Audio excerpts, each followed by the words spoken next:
جیسا کہ آپ کو پتا ہے کہ امیر معاویہ رضی اللہ عنہ نے حضرت علی رضی اللہ عنہ کی خلافت تسلیم نہیں کی تھی اور آپ ان کے مقابلے کی تیاریاں کر رہے تھے۔ درمیان میں جنگ جمل پیش آ جانے کی وجہ سے حضرت علی رضی اللہ عنہ ان کی طرف توجہ نہ کر سکے تھے، اور اگر آپ نے جنگ جمل والی ویڈیو نہیں دیکھی تو اس کا لنک میں اوپر ڈال رہا ہوں، تو آپ جا کر وہ ضرور دیکھیے گا۔ اب حضرت علی رضی اللہ عنہ جنگ جمل سے فراغت کے بعد جریر بن عبداللہ بجلی رضی اللہ عنہ کو خط دے کر امیر معاویہ رضی اللہ عنہ کے پاس بھیجتے ہیں اور کہتے ہیں کہ جن لوگوں نے ابو بکر و عمر رضی اللہ عنہ کے ہاتھ پر بیعت کی تھی، انہوں نے میری بیعت کر لی ہے۔ اس کے بعد کسی کے لیے میری خلافت نہ ماننے کی گنجائش نہیں بچتی۔ خلیفہ کے انتخاب کا حق مہاجرین اور انصار کو ہے۔ ان کے اتفاق کے بعد جو شخص بیعت سے گریز کرے گا، اس سے بیعت بزور لی جائے گی۔ مہاجرین اور انصار کی طرح تم بھی میری بیعت کر لو، عافیت اور سلامتی اسی میں ہے، ورنہ جنگ کے لیے تیار ہو جاؤ۔ قاتلین عثمان رضی اللہ عنہ کو تم بہت آڑ بنا چکے ہو۔ بیعت کے بعد باقاعدہ مقدمہ پیش کرو، میں کتاب اللہ اور سنت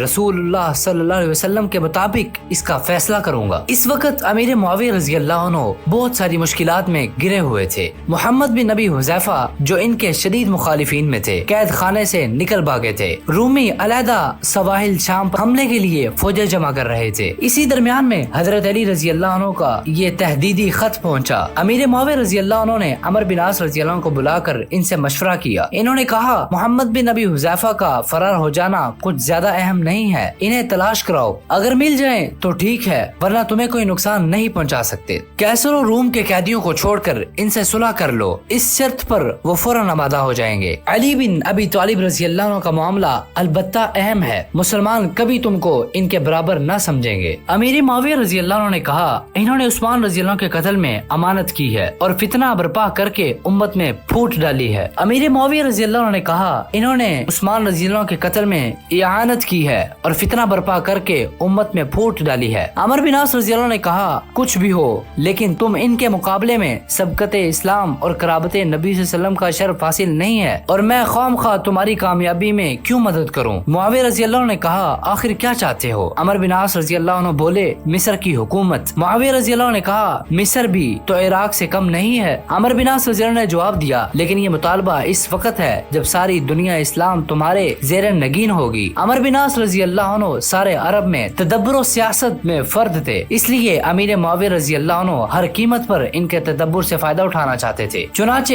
بڑے غور و فکر کے بعد ان سے مصر کی حکومت دینے کا تحریری وعدہ کر لیا۔ اس وعدے کے بعد عمرو بن عاص رضی اللہ عنہ نے مشورہ دیا کہ بغیر کسی معقول سبب اور بنیاد کے علی رضی اللہ عنہ جیسے شخص کی مخالفت میں بڑے خطرات ہیں، اس لیے پہلے امائد شام کو اس کا یقین دلاؤ کہ عثمان رضی اللہ عنہ کے قتل میں علی رضی اللہ عنہ کی شرکت تھی۔ شام کے سب سے بااثر آدمی شرحبیل بن کندی ہے، پہلے ان کے دل میں یہ بات بٹھاؤ، پھر ان کے ذریعے سے آسانی کے ساتھ اس کی اشاعت ہو جائے گی۔ چنانچہ امیر معاویہ رضی اللہ عنہ نے ان کی بتائی ہوئی تدبیر پر عمل کر کے شرحبیل کو یقین دلایا کہ حضرت عثمان رضی اللہ عنہ کی شہادت میں حضرت علی رضی اللہ عنہ کا ہاتھ بھی شامل تھا۔ شرحبیل کو اس کا اتنا یقین ہو گیا کہ انہوں نے امیر معاویہ رضی اللہ عنہ سے کہا کہ اگر تم نے علی رضی اللہ عنہ کے ہاتھ پر بیعت کی تو تم کو ہم شام سے نکال دیں گے۔ امیر نے جواب دیا میں تو آپ کا متبع ہوں، آپ کی مخالفت کیوں کرنے لگا؟ شرحبیل کو ہم خیال بنانے کے بعد امیر معاویہ رضی اللہ عنہ نے ان سے کہا کہ یہ مسئلہ بغیر رائے عامہ کے ہموار کیے ہوئے حل نہیں ہو سکتا، آپ شام کا دورہ کر کے اس کی تبلیغ کیجیے۔ چنانچہ شرحبیل نے شام کے تمام شہروں کا دورہ کر کے یہاں کے امائد و ایان سے کہا کہ علی رضی اللہ عنہ نے عثمان رضی اللہ عنہ کو قتل کر کے پورے ملک پر قبضہ کر لیا ہے، صرف تمہارا ملک باقی رہ گیا ہے، وہ شمشیر یہاں بھی آئیں گے۔ معاویہ رضی اللہ عنہ سے زیادہ ان کے مقابلے کی کسی میں طاقت نہیں ہے، اس لیے خلیفہ مظلوم کے قصاص میں ان کا ساتھ دو۔ شرحبیل کی اس دورے کا نتیجہ یہ ہوا کہ شام کا پورا ملک حضرت علی رضی اللہ عنہ کے مقابلے کے لیے امیر معاویہ رضی اللہ عنہ کے ساتھ ہو گیا۔ دوسری طرف حضرت عثمان رضی اللہ عنہ کے خون آلودہ کپڑوں اور آپ کی بیوی نائلہ رضی اللہ عنہ کی کٹی ہوئی انگلیوں کی، جن کو امیر معاویہ رضی اللہ عنہ نے جمع دمشق میں آویزاں کر دیا تھا، نمائش برابر جاری رہی۔ حضرت علی رضی اللہ عنہ کے خلاف شامی فوجوں کے جذبات بھڑکانے کے لیے انہیں دمشق طلب کیا۔ یہ منظر ایسا درد انگیز تھا کہ اسے دیکھ کر کوئی مسلمان متاثر ہوئے بغیر نہ رہ سکتا تھا۔ لوگ جوک در جوک آتے تھے اور اس منظر کو دیکھ کر زور زور سے روتے تھے۔ چنانچہ فوج سے لے کر عوام تک سب کے جذبات بھڑک اٹھے اور اہل شام نے قسم کھا لی کہ جب تک خلیفہ مظلوم کے خون کا بدلہ نہ لیں گے اس وقت تک نہ بستر پر سوئیں گے اور نہ اپنی بیویوں کے پاس جائیں گے۔ امیر معاویہ رضی اللہ عنہ نے حضرت علی رضی اللہ عنہ کے قاصد جریر بن عبداللہ بجلی رضی اللہ عنہ کو اس इस वक्त तक रोके रखा था। ये तमाम हालात मुशाहिदा करने के बाद इन्हें वापस किया। इन्होंने जाकर बयान दिया कि सारा शाम मुआविया रज़ी अल्लाह के साथ है। वो लोग उस्मान रज़ी अल्लाह के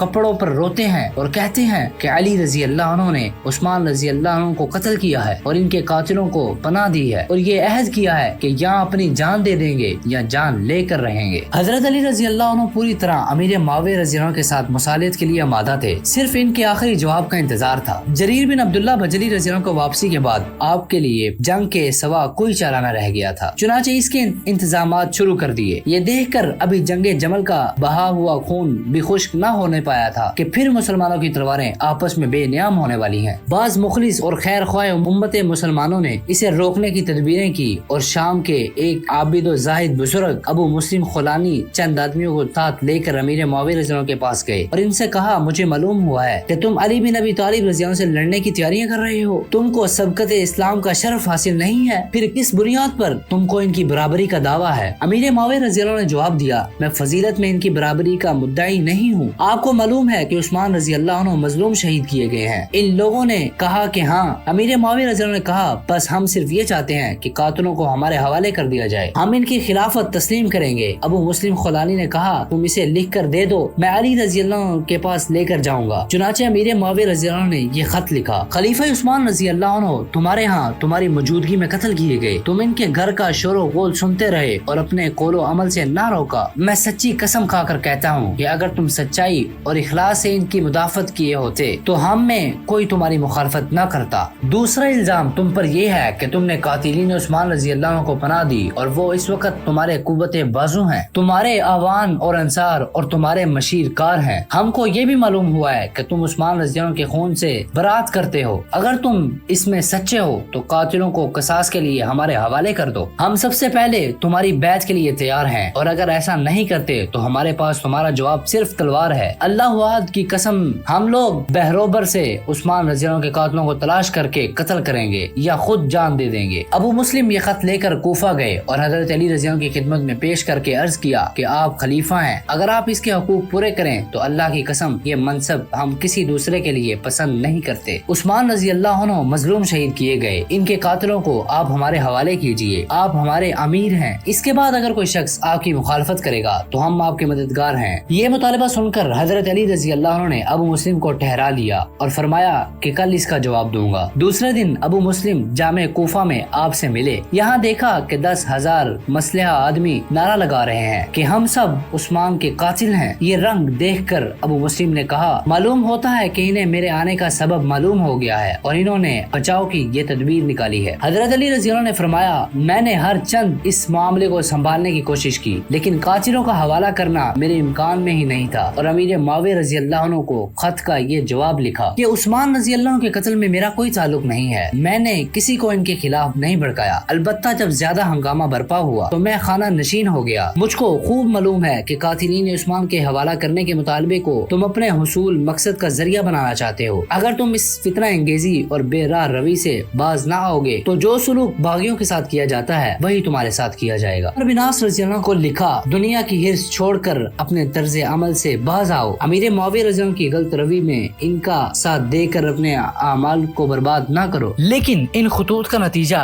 ये निकला कि अमीर मुआविया रज़ी अल्लाह अन्हु अपनी जिद पर अड़े रहे। इसलिए हजरत अली रज़ी अल्लाह अन्हु को चारोना चार मुकाबला करने के लिए निकलना पड़ा और आप हजरत अबू मसऊद अंसारी रज़ी अल्लाह अन्हु को कूफा में अपने कायम मुकाम बनाकर जिलहज्जा 36 हिजरी में 80,000 फौज के साथ शाम की तरफ बढ़े। इस फौज में आम मुसलमानों के अलावा 70 बदरी सहाबा, 700 बैत रिजवान के जानिसार और 400 आम मुहाजिर और अंसार सहाबी थे। फुरात को अबूर करने के बाद जियाद बिन नजर और शरी बिन हानी को चंद हजार सिपाह के साथ आगे रवाना किया। अमीर मुआविया रज़ी अल्लाह अन्हु पहले से जंग के लिए निकल चुके थे। इनका मुकदमतुल जैश हालात का पता चलाने के लिए अबू अल आवर असलमी की क़यादत में आगे आगे था। दूसरी तरफ जियाद बिन नजर और शरीफ बिन हानी आ रहे थे। सो रूम में दोनों का सामना हुआ। हजरत अली रज़ी अल्लाह अन्हु को इसकी इतला मिली तो आपने अश्तर नखी को जियाद की मदद के लिए भेजा। अबू अल आवर लौट गया और अमीर मुआविया रज़ी अल्लाह अन्हु को इराकी फौज की नकल व हरकत की इतला दी। ये इतला पाने के बाद अमीर मुआविया रज़ी अल्लाह अन्हु ने आगे बढ़कर सिफीन के मैदान में फुरात के साहिल पर फौजें उतारी और तमाम मुनासिब और अहम जगहों पर कब्जा करके मोर्चा कायम कर दिया और अबू अल आवर को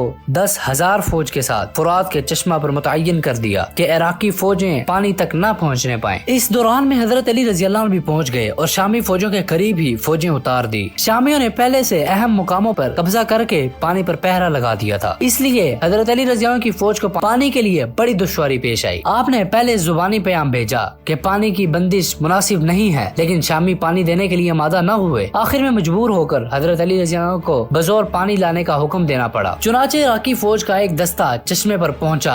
अबू लावर ने रोकना चाहा, दोनों में मुकाबला हुआ। इराकी दस्ते ने शिकस्त देकर चश्मे पर कब्जा कर लिया, लेकिन हजरत अली रजी अल्लाह ने शामियों का पानी बंद नहीं किया, बल्कि अपने आदमियों को हुक्म दिया कि वो पानी लेकर लौट आएं। इस वाक़े के बाद फरीकैन में इतना एतबार बढ़ गया कि वो बेखौफ खतरा आपस मिलने जुलने और एक दूसरे के लश्करगाह में आने जाने लगे और मालूम होता था कि सुलह हो जाएगी। दोनों फौजों में बहुत से मुखलिस खैरख्वाह उम्मत, उलमा और हुफाज़े इकराम भी थे। इनकी कोशिशों से 3 महीने तक जंग रुकी रही। इस मैदान में बार बार हर फरीकैन ने जंग छेड़ने का इरादा किया, लेकिन ये लोग दरमियान में पढ़कर रोक देते थे। इल्तवाई जंग के साथ साथ सुलह के लिए खतो किताबत भी हो रही थी, लेकिन इसका भी वही हशर हुआ जो पहली कोशिशों का हो चुका था। अब जमादुल अव्वल 37 हिजरी से बाकायदा जंग छिड़ गई, जिसका सिलसिला आखिर जमादुल सानी तक कायम रहा, लेकिन कोई बड़ी खूनरेज जंग न हुई, बल्कि एक दस्ता मैदान में आता था और सुबह शाम मामूली झड़प होती जाती थी। रजब का महीना शुरू होते ही शहर हुरम की हुर्मत में जंग रोक दी गई। इल्तवाई जंग के बाद खैर ख्वाहाने उम्मत ने फिर सुलह की कोशिश शुरू कर दी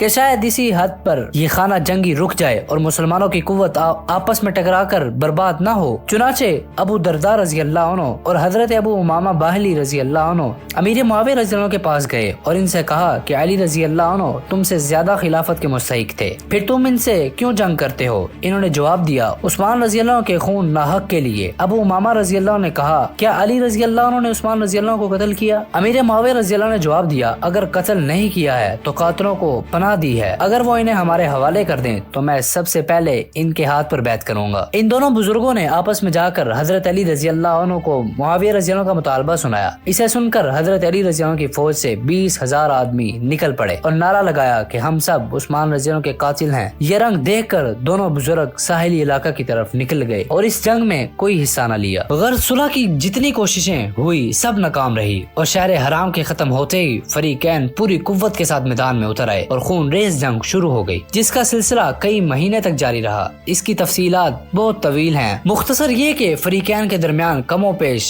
90 मार्के हुए, इनमें 45,000 शामी और 25,000 इराकी काम आए। हजारों औरतें, बेवा, लाखों बच्चे यतीम हो गए। दरमियान में मर्दों की तजहीज़ और तकफीन के लिए 1-1, 2-2 दिन जंग मुलतवी होती रही, लेकिन जंग खत्म होने का नाम नहीं लेती थी।